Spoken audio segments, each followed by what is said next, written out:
नमस्कार। कैसे आप? बढ़िया होंगे, ऐसी आशा कर रहा हूँ मैं।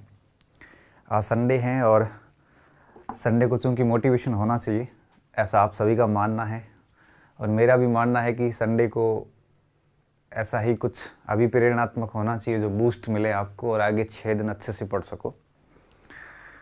उन्हीं बातों को ध्यान में रखते हुए आज का ये छोटा सा सेशन करने जा रहा हूँ। देखो, होता क्या है कि जब भी हम पढ़ते हैं तो या फिर कोई भी काम करते हैं तो दरअसल असफलता के चांसेस बहुत ज़्यादा होते हैं और असफलता की यही चांसेस कहीं ना कहीं हमारा आत्मविश्वास भी डगमगाते हैं और एक प्रकार से निराशा हतोत्साहन की ओर हमें ले जाते हैं। तो आज का जो ये सेशन है, इसका मेरा उद्देश्य इतना है कि आपको ये बताना है कि आखिर सफलता के शत्रु कौन से हैं, कौन सी गलतियां हम करते हैं जो हमें सफलता से दूर रखती है। यह सेशन है आज का अपना। तो सेशन का अपन हेडिंग दे सकते हैं, सफलता के शत्रु कौन से हैं, एनिमी ऑफ सक्सेस। कौन सी ऐसी गलतियां होती हैं जो हमें सफलता से दूर रखती है। सबसे पहली गलती जो मुझे लगता है हम अभ्यर्थी करते हैं वो है दिखावा। ये सफलता का सबसे बड़ा और पहला शत्रु है, दिखावा। मतलब होता है दिखावे का कि शो ऑफ करना, चाहे वो तैयारी का दिखावा हो, चाहे वो पुस्तकों का दिखावा हो, चाहे वो ढोंग हो, लोगों के सामने इम्प्रेशन झाड़ने का, लोगों को अपनी ओर खींचने का, जो वो एक प्रकार से जो बनावटी रूप होते हैं, ये सारे के सारे दिखावे कहलाते हैं। हम क्या करते हैं, जैसे हमारा फ्रेंड सर्किल है, उसमें अपना इम्प्रेस झाड़ने के लिए बोल देते हैं, मैं उसकी तैयारी कर रहा हूँ, इसकी कर रहा हूँ, मैंने ये पढ़ा है, मैंने वो पढ़ा है। घर वालों को इम्प्रेस करने के लिए, कई बार गर्लफ्रेंड को इम्प्रेस करने के लिए, इस प्रकार से इम्प्रेशन के चक्कर में हम इतने दिखावे कर लेते हैं कि ये दिखावे जो है हमें एक आर्टिफिशियल प्रेशर, कृत्रिम दबाव में ऐसा दबा देते हैं कि हमारा पूरा प्रदर्शन बिगड़ जाता है। तो सबसे बड़े असफलता का जो कारण है वो ये दिखावे है। ऐसे दिखावे होने नहीं चाहिए। ये दिखावे ही दरअसल आपको सबसे पीछे रखते हैं। इन दिखावों के कारण आप वस्तु स्थिति कभी समझ नहीं पाते, आप अपने आप को कभी समझ नहीं पाते कि मेरी क्षमता क्या है, मुझे किसकी प्रिपरेशन करनी चाहिए, ये आप कभी समझ नहीं पाते और आप उस दिखावों में समय को व्यतीत करते जाते हो, समय को बिगाड़ते जाते हो। तो सबसे पहला काम ये कीजिए कि आप दिखावे ना कीजिए, आप सिर्फ तैयारी कीजिए, दिखावे ना कीजिए। तैयारी करते जाइए, जब परिणाम आएगा तो अपने आप इतना शोर मचा देगा कि पूरी आपके आसपास में जितना आप इंप्रेशन झाड़ना चाहते हो, जो आपके उद्देश्य है दिखावे के पीछे के, वो सारे उद्देश्य परिणाम अपने आप ही उन उद्देश्यों को साकार कर देगा। तो ये सफलता का सबसे बड़ा शत्रु होता है दिखावा। ये दिखावा आपको अपनी वस्तु स्थिति से कभी वाकिफ नहीं होने देगा। आप वास्तव में क्या हो, आपकी क्षमताएं कितनी है, आप क्या कर सकते हो, आप क्या बन सकते हो, आप किसकी प्रिपरेशन कर रहे हो, आप क्या हो, मतलब ये वस्तु स्थिति जो है ना, ये जो रियलिस्टिक अप्रोच है, इससे आपको कभी वास्तविक अर्थों में वो जुड़ने देगा ही नहीं है दिखावा। तो सबसे पहला काम ये कीजिए कि इस दिखावों से बाहर आइए। अगर आप असफल हो रहे हैं तो कहीं ना कहीं दिखावा उसका एक अहम कारण है। अगर आप दिखावा नहीं कर रहे हैं फिर भी आप असफल हो रहे हैं तो दूसरा कारण है अनियमितता। ये अनियमितता भी आपकी असफलता का बहुत बड़ा कारण है और अधिकांश अभ्यर्थी इस वजह से असफल होते हैं। मैं कह रहा हूँ कोई भी कार्य हो, चाहे जीवन में पढ़ाई का कार्य हो, चाहे कोई भी व्यवसाय हो, चाहे वो आपके यूं कहिए कि कोई भी कार्य हो, कोई बिजनेस हो, कोई भी हो, अनियमितता असफलता का सबसे बड़ा कारण होती है। आप कोई भी कार्य को अगर नियमित रूप से 2-3 घंटे भी करते हो, डेफिनेटली वो आपको सक्सेस दिलाएगा। एक दिन पढ़ लिए 10 घंटे, 10 दिन फिर पढ़ाई नहीं की, 5 दिन फिर छोड़ दिया, 2 दिन फिर पढ़ लिया, ऐसा नहीं होना चाहिए। नियमितता बहुत ज़रूरी होती है। पढ़ाई में जितनी नियमितता रखोगे, चाहे आप, मैं कह रहा हूँ कि 2 से 3 घंटे रेगुलरली पढ़िए, लेकिन पढ़िए। चाहे आप जिम जाते हो तो आप डेली आधा घंटा रेगुलर जाते हो तो फायदा होता है। अगर आप सोच रहे हो कि 30 दिन में आधा घंटा जा रहा हूँ, मतलब 15 घंटे में एक दिन में कंटिन्यू कर लेता हूँ, ऐसा नहीं होता है। जो काम नियमितता में होगा वो काम कभी नहीं, मतलब आप एक साथ नहीं कर सकते। तो नियमितता बहुत ज़रूरी होती है। आपने महसूस किया होगा जैसे ही आपकी पढ़ाई छूटने के बाद में वापस उस पढ़ाई को फ्लो में आने में आपको करीबन 10 से 15 दिन लग जाते हैं। तो पढ़ाई जैसी नियमितता टूटती है, वापस उस नियमितता को बनाए रखने में या वापस उस फ्लो में आने में आपको 15-20 दिन आपके व्यय हो जाते हैं। इसलिए कह रहा हूँ कि स्टूडेंट आप जो है वो अपने काम में नियमितता ज़रूर रखें। और ये नियमितता जो है ये कब बनेगी? नियमितता तब बनेगी जब आप ये सोच के रखोगे कि अगर मेरी नियमितता टूट गई तो 15 दिन सीधा डिस्टर्बेंस है और आप दुनिया से पीछे रह जाते हो। इसलिए अगर आप फेल हो रहे हैं तो दिखावा एक कारण है, अगर आप दिखावे नहीं करते फिर भी फेल हो रहे हैं तो मतलब ये है कि आपकी नियमितता नहीं है, आप अनियमित हैं, बिल्कुल अनियमित रूप से काम कर रहे हैं। उसके बाद में सफलता का तीसरा सबसे बड़ा जो शत्रु है वो होता है आपके अस्त व्यस्त होना। अस्त व्यस्त का क्या मतलब है? अस्त व्यस्त का मतलब होता है प्लानिंग नहीं होना। अब किसी भी चीज़ की जब प्लानिंग नहीं होती है तो बिना प्लानिंग के कोई भी कार्य सक्सेस नहीं होता है। हम कहते हैं ना, वो एक कोट है ना कि एक व्यक्ति कार्य की अधिकता से नहीं दबता है, एक व्यक्ति कार्य के अस्त व्यस्त होने से दब जाता है।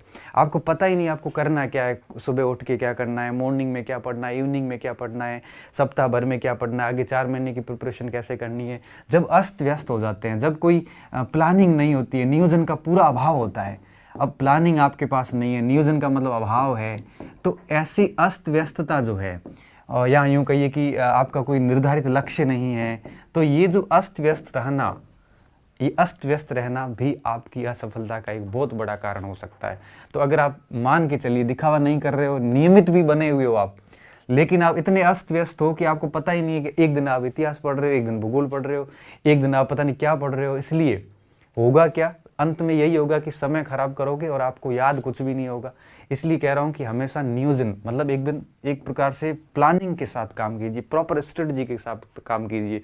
मैं जो पढ़ता था, मुझे आज भी याद है, मैंने काम कर रखा था कि 5-2 का रूल्स था मेरा। एक से 5-2 का क्या रूल्स था? 5 दिन पढ़ता था, जैसे मंडे से लेकर और फ्राइडे तक कंटिन्यू मेरी पढ़ाई होती थी, और सैटरडे और संडे 2 दिन, इन दो दिनों में इन 5 दिनों का रिवीजन होता था। तो ये मेरी प्लानिंग चलती थी कि सोमवार से लेकर शुक्रवार तक पूरा पढ़ूंगा और शनिवार रविवार रिवीजन करूंगा। जैसे ही अगला सप्ताह स्टार्ट होगा, मंडे से वापस स्टार्ट करूंगा, जहां शुक्रवार को छोड़ा था वहां से सोमवार को शुरू करूंगा और मैं शुक्रवार तक आऊंगा। शुक्रवार को फिर वापस पढ़ाई छोड़ के और सैटरडे और संडे को रिवीजन करूंगा पिछले दोनों सप्ताह का। जैसे तीसरा सप्ताह आएगा, जहां शुक्रवार को छोड़ा था वहां सोमवार से शुरू करूंगा और शुक्रवार तक आऊंगा। फिर पिछले 3 सप्ताहों का रिवीजन में आगे रविवार और शनिवार को करूंगा। तो इससे क्या होता है, इस प्लानिंग से क्या होता था, मेरे परफेक्ट नियोजन हो जाता था और टारगेट आगे से आगे पूरे उस सप्ताह का सेट रहता था। तो आप लोग भी ऐसा कुछ करिए कि आप ऐसे अस्त व्यस्त ना हो, बिल्कुल प्लानिंग के साथ काम करो और एकदम टारगेट ओरिएंटेड होना चाहिए। ये सफलता का तीसरा सबसे बड़ा शत्रु है कि हम क्या करते हैं, हम इन चीज़ों से दूर रहते हैं। चौथा क्या होता है? रिवीजन का अभाव। मैंने यही बात अभी वापस थोड़ी देर पहले बताई, रिवीजन का अभाव। अगर आप रिवीजन नहीं कर पा रहे हैं तो आपकी पढ़ाई का कोई मतलब नहीं है। क्यों? क्योंकि जैसे क्या होता है ना कि अपने पास बहुत सारा मटेरियल होता है और वो सारी सामग्री हम पढ़ के एक बार छोड़ देते हैं उसको। उसके बाद वापस क्या होता है कि जैसे ही एग्जाम नज़दीक आता है, इतना सारा पढ़ा हुआ होता है कि हम उसको वापस रिकलेक्ट कर नहीं पाते, वापस उसका रिवीजन कर नहीं पाते। फिर कौन सी चीज़ कहाँ पढ़ी थी उन किताबों में दब जाती। कई बार प्रश्न गलत करके आते हैं और घर आके जब चेक करते हैं तो उसी किताब में अंडरलाइन किया हुआ था हमारा, फिर भी हमें याद नहीं आया। इसका क्या कारण होता है? इसका कारण होता है रिवीजन का अभाव। इसलिए आप प्रयास ये करो कि सप्ताह में कम से कम ऐसा रूल्स बना दो कि कम से कम 5 दिन पढ़ेंगे तो 2 दिन उसका रिवीजन करेंगे। तो अब देखिए इससे क्या होगा, 20 दिन पढ़ाई होगी तो आपका करीबन 8-10 दिन रिवीजन हो जाएगा। इससे क्या होगा, इससे एक तो नियमितता बनेगी, इससे आप नियोजित होंगे, अस्त व्यस्त भी नहीं होंगे और एक ही टॉपिक का कई बार रिवीजन हो जाएगा। और अगर एक ही टॉपिक का कई बार रिवीजन होता है तो डेफिनेटली जो है वो आपका इस चीज़ें इतनी अच्छे से तैयार होगी कि कोई आपको असफल नहीं कर सकता। इसलिए इन चीज़ों का ध्यान रखना। मैं सफलता के 4 एक प्रकार से शत्रु थे जिनको मैं आपको अवगत करवा रहा था। अगर आप इनमें से किसी एक में एक प्रकार से फंसे हुए हैं तो आपकी असफलता जो है वो उसका असफलता का कारण बन सकती है। इसलिए जितना हो सकता है जल्दी ये सुधार कर लीजिए अपने आप में कि अपने आप को इन दिखावों से, बाहरी दिखावों से दूर रख लीजिए। अक्सर देखा होगा कि जब रिज़ल्ट आते हैं एग्ज़ाम के तो उस रिज़ल्ट में ऐसे ऐसे नाम आते हैं जो हमने कभी सुने ही नहीं होते हैं, और हमने जो नाम सुने होते हैं बड़े बड़े, ये सिंह वो राम, इतने बड़े बड़े नाम, इसका पक्का डेफिनेटली सिलेक्शन है, इसका तो टॉप रैंक के साथ सिलेक्शन है, वैसे नाम अंतिम लिस्ट में गायब हो जाते हैं और अंतिम लिस्ट में ऐसे नाम आते हैं जिनका नाम किसी ने नहीं सुना, बिल्कुल डार्क हॉर्स की तरह। इसलिए कहता हूँ कि दिखावे मत कीजिए। जो आपने बड़े बड़े नाम सुन रखे थे, जो एक्सपेक्टेड थे रिजल्ट, उनका नाम भी नहीं था, वो दिखावे थे। और ऐसे नाम अंदर आए, ऐसे बच्चे टॉप कर गए जिनका नाम कभी सुना ही था, वो रियल थे लोग। इसलिए कहता हूँ कि दिखावों से हटके अपने आप को गुमनामी की दुनिया में गायब कर दीजिए। और जब तक अंतिम लक्ष्य प्राप्त नहीं होता तब तक आप है वो एकदम दुनिया से गायब रहिए और अपना पूरा का पूरा फोकस अपनी तैयारी पे कीजिए। इन दिखावों पे अपनी एनर्जी खराब ना करें। बस सबसे बड़ा कारण मैं ये मानता हूँ, सबसे बड़ा कारण मैं ये मानता हूँ। इसलिए आप इन दिखावों से दूर होकर अपने आप को इस दुनिया की सारी जितनी भी ये ढोंग हैं, इन सारों से दूर करके सिर्फ अपने आप को किताबों तक सीमित करोगे तो डेफिनेटली आप सक्सेस होंगे। दूसरा, अपने आप को नियमित करो। भले आप 2 घंटे पढ़ो, लेकिन नियमित करो। प्लस नियोजित करो अपने आप को, बिल्कुल प्लानिंग के साथ काम करो कि मुझे 1 महीने में टारगेट सेट करो कि 1 महीने में क्या पढ़ना है। 1 महीने में मुझे जैसे भूगोल पढ़ना है तो मुझे इस पूरे भूगोल को 1 महीने में कैसे पूरा करना है, इसकी प्लानिंग करके चलो। अपने आप को घंटों में मत बांधो कि मैं 8 घंटे पढ़ूंगा, सुबह इतने बजे उठूंगा, ऐसे घंटों में मत बांधो। आप अपने आप को ऐसे प्लान करो कि मुझे आगे के 2 महीने में मुझे ज्योग्राफी और हिस्ट्री पूरे करने, क्योंकि एक सब्जेक्ट को एक साथ एक दिन में आप 2-3 सब्जेक्ट एक साथ पढ़िए, बड़ा मजा आता है। क्योंकि एक सब्जेक्ट में हम बोर हो जाते हैं, तो 2-3 सब्जेक्ट एक साथ लेके कितने महीने में पूरा करना है, तो महीने का टारगेट सेट कीजिए। उसके बाद में पर डे उसको जितना आप, जब तक आपकी आंखें थक नहीं जाती तब तक उसको पढ़ते रहिए। और इसके अलावा सप्ताह में 5 दिन पढ़ें तो 2 दिन इसका रिवीजन करें, बस रिवीजन करते जाए। और फिर कहते हैं ना, जब कंटिन्यू आप रिवीजन करते जाओगे तो वो चीज़ें इतनी कंठस्थ हो जाएगी कि बिल्कुल भी आपको दिक्कत नहीं आएगी। रिवीजन आप किताबों से भी कर सकते हो।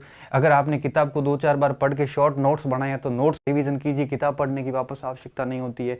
तो इस प्रकार से इन 4 चीज़ों का ध्यान रखोगे तो निश्चित रूप से सफलता जो है वो आपके कदम चूमेगी और आप एक बार निश्चित रूप से सफल हो जाओगे। और मैं आपको एक लास्ट में जाते जाते एक और बात बता दूं, जब तक ये सफलता नहीं मिलती है ना, तब तक हमें बहुत ऐसा लगता है कि पता नहीं कितनी मुश्किल से मिलती होगी। जब तक नहीं मिलती तब तक हमें वो इतनी ऐसा लगता है जैसे सफलता पता नहीं कौन सा पहाड़ है जो हम चढ़ नहीं पा रहे हैं।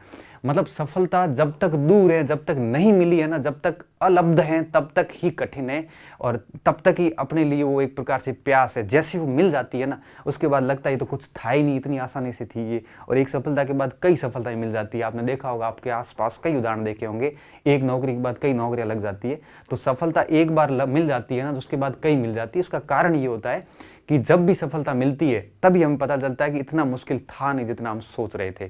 तो इन सारी कमियों को दूर करते हुए आगे बढ़िए।